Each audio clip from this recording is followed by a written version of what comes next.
Prime Minister Modi is in Haryana, where he has flagged off India's first hydrogen-powered train between Jind and Sonipat, marking India's entry into hydrogen-based railway technology.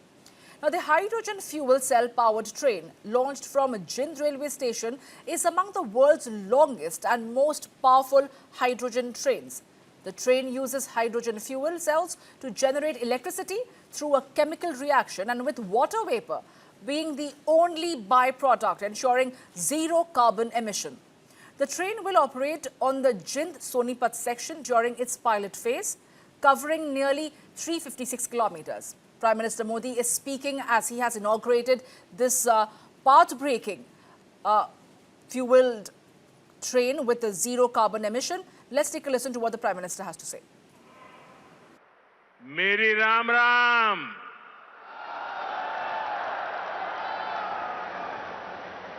आज इस पवित्र धरती पर आकर मन गदगद हो गया है। यह कोई साधारण धरती नहीं से, यह धरती इतिहास, वीरता, धर्म और गौरव की धरती से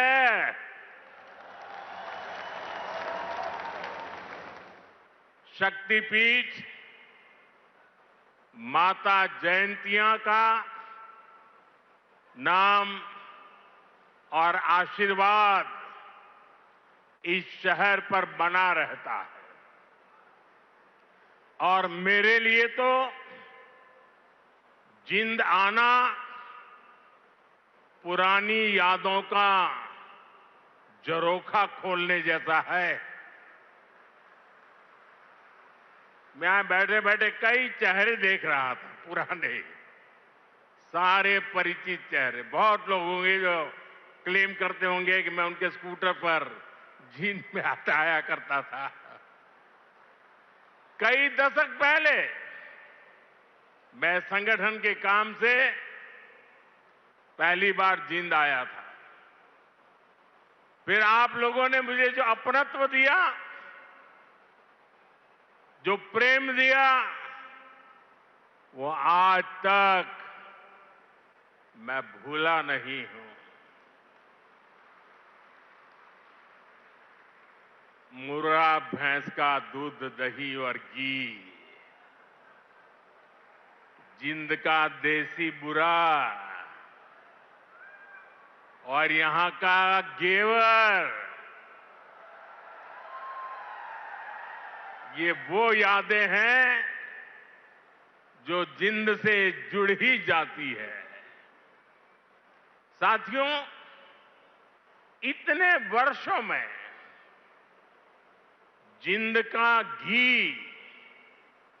और जिंद का घेवर तो नहीं बदला, लेकिन जिंद के तेवर बदल गए हैं।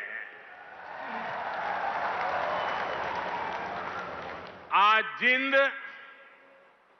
बीजेपी एनडीए के सुशासन मॉडल की तस्वीर बन रहा है। बीते वर्षों में पूरा हरियाणा ही विकास की नई पटरी पर चल पड़ा है। आज का ये कार्यक्रम डबल इंजन की बीजेपी सरकार के इसी मिशन को नई ऊर्जा से भर रहा है। साथियों, आज जिंद का, हरियाणा का नाम इतिहास के पन्नों में दर्ज हो गया है। आज यहां से देश को पहली हाइड्रोजन ट्रेन मिली है।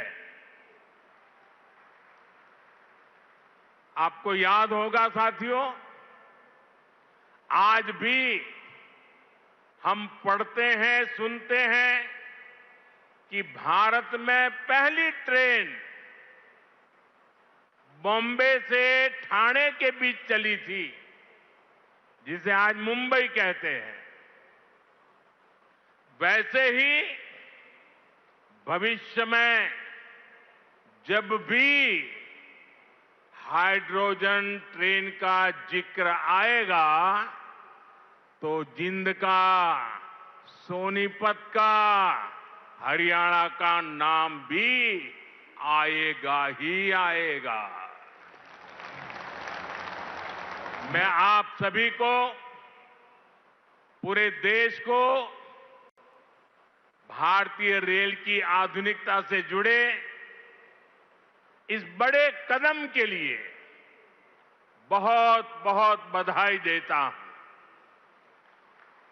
साथियों, आज 14,000 करोड़ रुपए से अधिक के अन्य प्रोजेक्ट भी हरियाणा को मिले हैं।